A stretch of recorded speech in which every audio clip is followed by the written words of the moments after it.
আমাদের শাশুড়িরা যখন বউ ছিল তখন আমাদের শাশুড়িরা মানে যে পরিমাণের কষ্ট আমাদের শাশুড়িকে দিয়েছে, ঠিক আছে, সেই পরিমাণের কষ্ট বা সেই পরিমাণের দুঃখগুলো আমরা কেন পাইলাম না? মানে আমরা কেন এত আরামে আছি আর কি? এত আরাম আল্লাহ আমাদেরকে দিছে।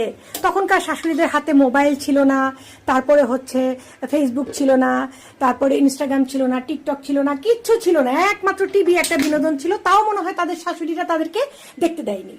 অথচ আমরা এখনকার বউরা সারাদিন মোবাইল টিপি, ঠিক আছে।